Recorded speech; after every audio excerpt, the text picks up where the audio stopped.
कृष्णा। एक बार कहिए राधे राधे, एक बार मुस्कुराते हुए कहिए राधे राधे। भगवान के बच्चे हंसते खेलते बड़े अच्छे लगते हैं, बड़े सुंदर है। प्रसंग सुनाया हमारे त्यागी जी ने, हृदय को गदगद कर दिया। पूर्व जन्मार्जितम विद्या पूर्व जन्मार्जितम नारी, पूर्व जन्मार्जितम धनम अग्रे अग्रे भावती। पूर्व की दी हुई नारी विद्या और धन प्राप्त होता है। नारद जी ने इस पे पूछा भगवान से, ऐसा क्यों प्रभु? कोई इस युग में भी धनी, अगले युग में भी धनी, उसके बाद में भी धनी। कोई आज भी गरीब है, कल भी गरीब है, परसों भी गरीब है। कोई आज धनी है, कल गरीब हो गया, फिर धनी हो गया, ऐसा क्यों? भगवान ने बताया, नारद, अपने अपने कर्मों का फल है। क्योंकि कर्म तेरे अच्छे हैं तो किस्मत तेरी दासी है। ध्यान से सुनो, कर्म तेरे अच्छे हैं तो किस्मत तेरी दासी है, और नियत तेरी साफ है तो घर में मथुरा काशी है। नियत तेरी साफ है तो घर में मथुरा काशी है। हंस हंस के किया गया पाप रो रो के भोगना पड़ता है। हंस हंस के किया गया पाप करते समय बड़ा आनंद आता है, वैसा आनंद तो कहीं नहीं मिलेगा। कर ले देखा जाएगा जो हो गया। हंस हंस के किया गया पाप रो रो के भोगना पड़ता है। हाथों से लगाई गांठों को दांतों से खोलना पड़ता है। हाथों से लगाई गांठ को दांतों से खोलना पड़ता है। वहां हाथ नहीं होते हैं खोलने के लिए प्यारे। सुखदेव जी महाराज पावन पुनीत कथा को श्रवण करा रहे हैं। अब नरकों का वर्णन आएगा, पंचम स्कंद में प्रवेश करेंगे। एक संत जी भिक्षाटन करने गए किसी ग्राम में। चलते चलते किसी सेठ के यहाँ पहुंचते हैं, आवाज देते हैं, अंदर से एक नारी आती है। संत जी बड़े सुंदर थे, सरल स्वभाव के थे। नारी देख करके युवती है, कहती है कि संत जी भिक्षा क्यों मांगते हो? बोले हमारे गुरु जी का आदेश है, आश्रम का कार्य चलता है। कहने लगी कि एक बात कहूं? बोले हाँ जी कहो। आप मुझसे विवाह कर लो, ये सारी संपत्ति आपकी, भिक्षा मांगने की जरूरत नहीं पड़ेगी। संत जी ने कहा कि राम राम क्या कहती हो तुम किसी की पत्नी हो? कहने लगी कि मेरा पति बूढ़ा है और मैं उसे जान से मार डालूंगी, आप मेरे हो जाओगे, जीवन एकदम आनंद से व्यतीत करेंगे हम। संत जी ने कहा कि मैं ऐसा कभी भी नहीं करूंगा। कहने लगी देख लो, नहीं तो मैं अपना क्रिया चरित्र। बोले जो तुम्हें करना है कर लो, मैं ऐसा कुछ भी करने वाला नहीं हूं। चिल्लाने लगी, बाल बिखेर देती है, पल्लू फाड़ देती है, अपना ब्लाउज तन के वस्त्र सब कुछ इधर उधर फाड़ बिखेर देती है। मुझे बचाओ बचाओ बचाओ। रास्ते चलने वाले लोग रुकते हैं, क्या बात क्या बात क्या बात, देखो तो सही, देखने में संत है लेकिन करतूत इसकी कैसी है, मेरे साथ दुस्साहस व्यभिचार करना चाहता है। लोगों ने डंडा बजाना शुरू कर दिया, इतना डंडा बजाया कि संत जी रोने लगे, प्रभु ये तेरी मर्जी है। अगर मैं इसका कहा करता तो आज गणलक के गद्दे पे सोता, नंबर 1 का बिस्किट खाता, रसमलाई पाता, पता नहीं क्या क्या करता। लेकिन मैं तेरे मार्ग पे रहा तो सत्य का यही फल होता है, प्रतिफल होता है। बड़ी ग्लानि हुई। एक तो आया तो कहने लगा भाई कैसी भीड़ है, क्या बात है? अरे देखो तो सही, संत है और काम इसका कैसा है। अच्छा, इसी हाथों से छेड़खानी करता होगा ना। तलवार लिया और एक बाजू काट दिया। बड़ी सिसके, बड़ी रोए, बड़े तड़पे। संत जी कहने लगे प्रभु ये आपने मेरे साथ क्या किया? किस जन्मों का मेरा ऐसा कर्म है? कुछ लोग अच्छे मिलते हैं, कुछ लोग बुरे मिलते हैं, कुछ लोग सज्जन मिलते हैं, कुछ लोग दुर्जन मिलते हैं। उसमें कुछ लोगों ने कहा कि हो सकता है कि संत की बातों में भी सत्यता हो, पर जाना कैसे जाए, परखा कैसे जाए। लोगों ने कहा कि संत जी यहां से कुछ दूर एक विद्वान ब्राह्मण रहते हैं जो 3 जन्मों की बात बताते हैं, आप वहीं जाओ और अपने बारे में जानकारी प्राप्त करो। उन्होंने सोचा चलो जी, आज का जीवन ठीक है, कर्म ठीक है, हो सकता है पास्ट जो है वो गड़बड़ हो, ठीक नहीं हो, मेरा भूत ठीक ना हो। चले गए उस गांव में, संत पंडित जी के घर, विद्वान के घर जाते हैं, पत्नी से पूछते हैं पंडित जी के, पंडितानी से, महाराज जी कहाँ हैं? पंडितानी करकसा नारी थी, बाचाल थी, अनाप शनाप पंडित जी को कहने लगे। पता नहीं लोग कहाँ कहाँ से चले आते हैं, मुझे भी परेशान करते हैं, उस पंडित के बारे में मैं क्या जानती हूँ कहाँ गया है। ऐसे बोलने लगी। संत जी सिर पे हाथ रख के, हे भगवान, जो अपने पत्नी को अच्छा नहीं लेके आया वो 3 जन्मों की बात क्या बताएगा? उसे पता नहीं था कि कैसे स्वभाव की है। कहने लगी कि अब मैं नहीं पूछूंगा, चले गए। बाहर निकलते हैं, पंडित जी आ रहे थे, लोग देखते हैं, गुरुदेव प्रणाम, पंडित जी राम राम राम राम। कहने लगे अच्छा शायद यही महाराज हैं। पूछ दिया, उन्होंने कहा था हाँ मैं ही हूँ, 3 जन्मों की बात बताता हूँ। अच्छा गुरु जी एक बात पूछूं? हाँ जी पूछो। मैं अपना दुख अब भूल गया हूं, मैं आपके दुख से दुखी हो गया। आप जब 3 जन्मों की बात जानते हैं तो आपकी पत्नी ऐसी क्यों है? बड़ी उल्टा है वो तो। कहने लगे बेटा मेरा पूर्व जन्मों का प्रारब्ध है। मतलब मैं कुछ समझा नहीं। देख बेटा, मेरी पत्नी जो थी पूर्व जन्म में भैंस थी और मैं कौवा था। पत्नी भैंस के पीठ पे फोड़ा हो गया था और मैं कौवा था, तो उसके जख्म को चोंच मार मार के मांस खींचता था, बड़ा आनंद लेता था। और वो कराती थी, कुछ कर नहीं पाती थी। एक दिन मैंने चोंच मारा और उससे उसका प्राणांत हुआ और उसी में मैं भी दब गया और मेरा भी गोविंदाय नमो नमः हो गया। आज वो बदला ले रही है। ऐसी कड़वी बाणी बोलती है, जी करता है जहर खा के मर जाऊं, कहीं डूब जाऊं, रेल के नीचे चला जाऊं, लेकिन इसे अपना सकल, अपना मुखड़ा, अपना मुख ना दिखाऊं। लेकिन फिर याद आती है कि फिर ये जाकर के चिपट जाएगी, फिर पीछे पड़ जाएगी। इसलिए इसे प्रारब्ध को यहीं समाप्त कर दो, किसी न किसी तरीके से भोग लो। मुझे पता है कैसी बोलती है वो, मैंने भी तो चोंच मार मार के उसे दुखी किया था, आज वो चोंच ही मारती है। देखो जी, बाणों का बाण जितना गहरा नहीं लगता है उतना बाणी का बाण लगता है। लोग कहते हैं तूने ऐसा बोल दिया, मेरा हृदय फट गया, आज के बाद मैं तुझसे बात नहीं करूंगा, मुंह नहीं दिखाऊंगा। बाणी ऐसी होती है। इसीलिए कहा है कि ज्ञानी मारे ज्ञान से तो अंग अंग टूट जाए और मूर्ख मारे लाठी से तो नाक कान फूट जाए। ज्ञानी भी प्रहार करता है लेकिन इनडायरेक्ट। लोग कहते हैं क्या बोल के गए, करवट नहीं ले पाते हैं। और मूर्ख ऐसा मारता है, लोग कहते हैं अच्छा यहाँ भी तोड़ दिया, अच्छा यहाँ भी तोड़ दिया। बस अंतर इतना है कि वो ओपन मारता है और ज्ञानी अंतरात्मा से।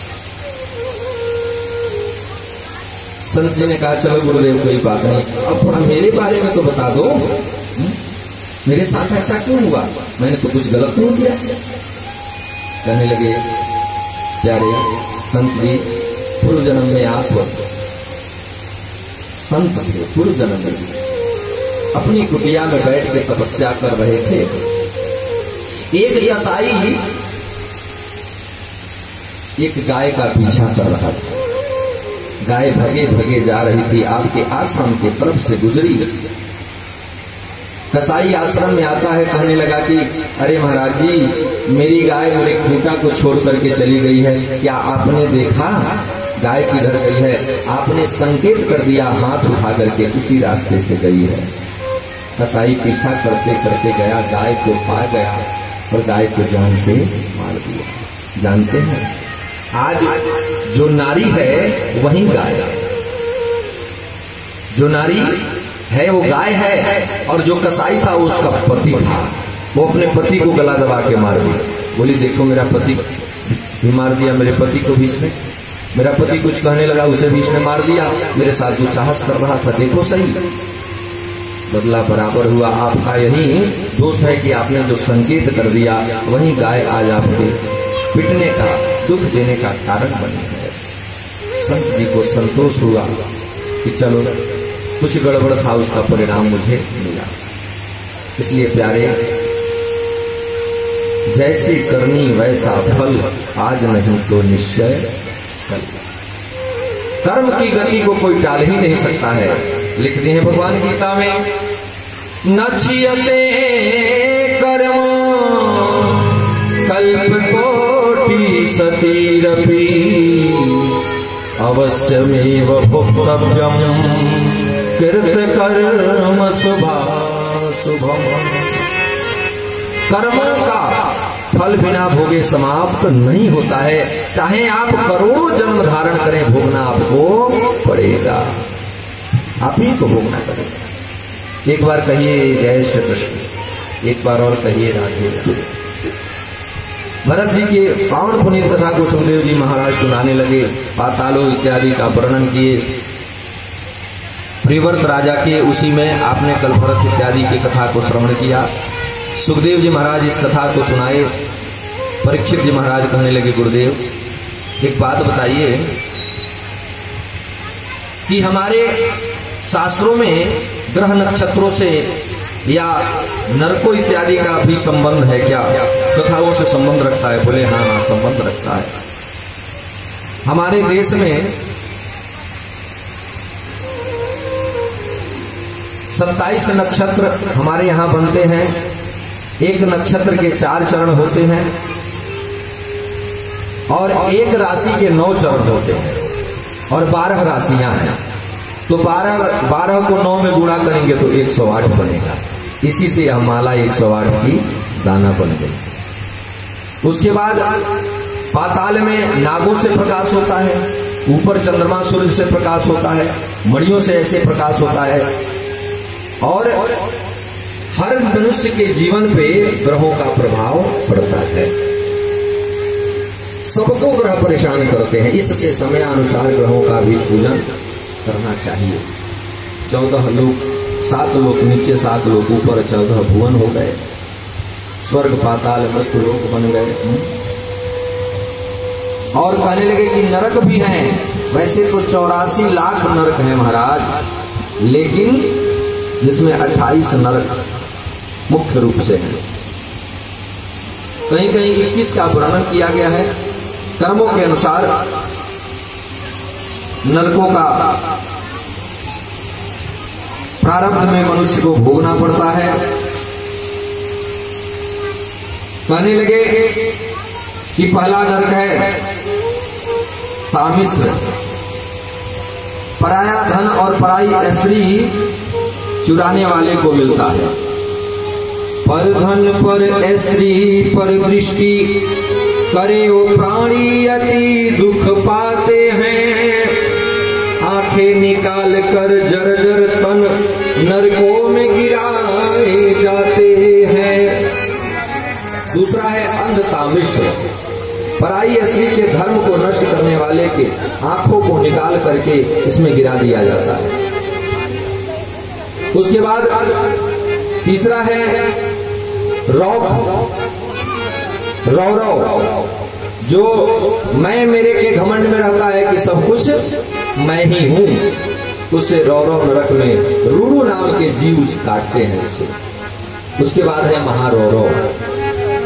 सुनिएगा ध्यान से, अवश्य है आज के जीवों के लिए सब। महारौरव में अपने ही शरीर का भरण पोषण करने वाले को इस नरक में कीड़े मकोड़े उसे खाते हैं, जो केवल अपना ध्यान देता है, दूसरे का नहीं। औरों के हित जो मरता है, औरों के हित जो जीता है, उसका हर एक प्रत्येक कर्म रामायण और गीता है। अपने लिए तो पशु भी जीते हैं। परोपकाराय सताम विभूते, परोपकाराय वहंती नद्या, परोपकाराय दुहंति गावः परोपकाराय फलन्ति वृक्षाः परोपकाराय सतां विभूतयः। नदी स्वयं अपना जल नहीं पीती है, पेड़ अपना फल नहीं खाता है, गाय स्वयं अपना दूध नहीं पीती है, इसलिए परोपकार परहित सरिस धर्म नहीं भाई, पर पीड़ा सम नहीं करता। उसके बाद कुंभीपाक पशु पक्षियों का वध करने वाले को यहाँ खौलते जल में डाल दिया जाता है, जो लोग पशु पक्षी को खाते हैं। उसके बाद छठा है कालसूत्र। इस नरक में पिता ब्राह्मण और देवताओं से द्रोह करने वाले, दुश्मनी करने वालों को गिराया जाता है। नीचे हजार हजार योजन चौड़े गीले चौड़े और गोले के नीचे अग्नि और ऊपर से सूर्य की गर्मी में तपता रहता है। सातवां है असी पत्र। वेद मार्ग पर नहीं चलने वालों को, पाखंडी प्रकृति के पुरुषों को तलवार की धार के पत्तों पे वन में भेज दिया जाता है चलने के लिए, जहां मैं कटा मरा चिल्लाता है कि मैं मर गया, मैं मर गया, मैं मर गया। आठवां कहते हैं सुकर मुख। बिना अपराध दंड देने वालों के संबंधित व्यक्ति इस नरक में कोल्हू में फेला जाता है। निरपराध को आप अपराधी मानते हैं तो।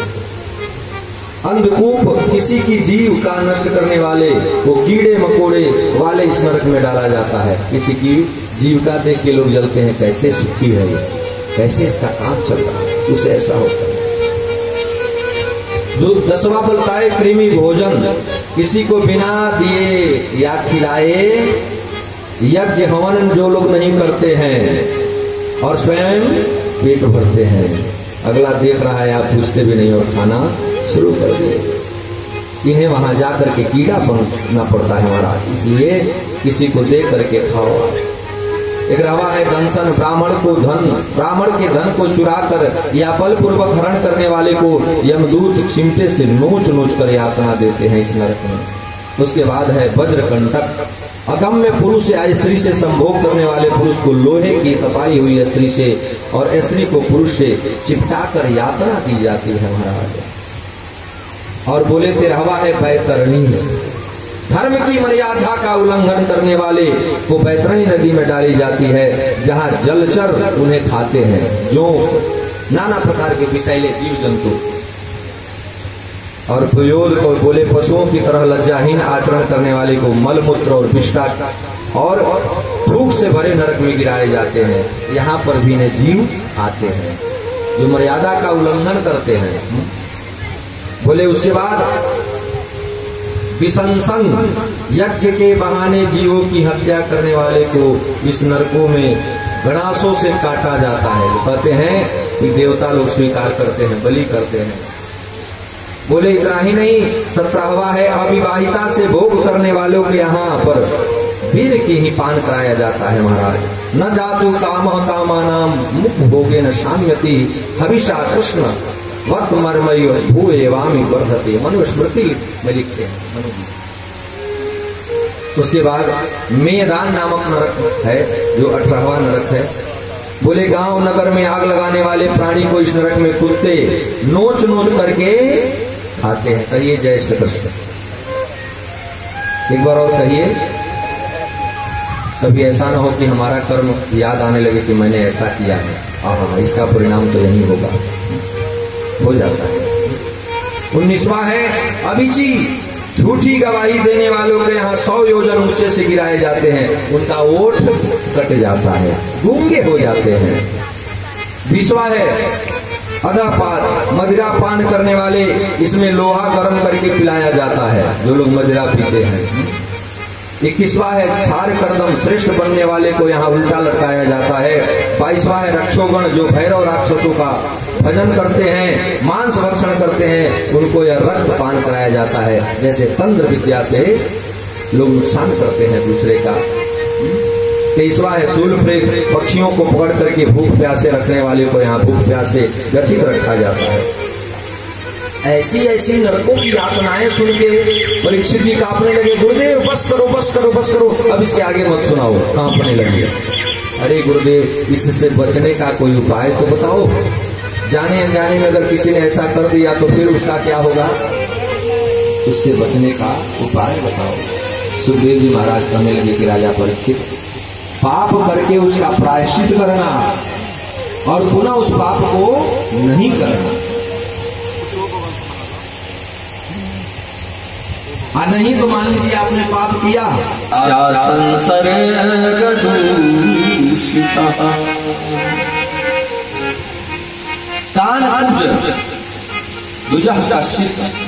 कन्नौज कानकुज नामक ब्राह्मण अजामिल था, बड़ा ज्ञानी था, लेकिन अपने पिता के आश्रम में भगवान की पूजा अर्चना करने के लिए पुष्प लेने जा रहा था। रास्ते में देखा कि एक शूद्र एक दासी के साथ क्रीड़ा कर रहा था। वह देख करके उस वैश्या पे, उस दासी पे मोहित हो गया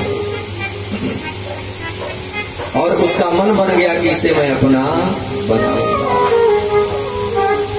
और महाराज सारी मर्यादाओं का उल्लंघन कर दिया, जबकि ब्राह्मण का काम होता है विद्या पढ़ना, पढ़ाना, यज्ञ करना, कराना, दान लेना और दान देना, 6 कर्म होते हैं।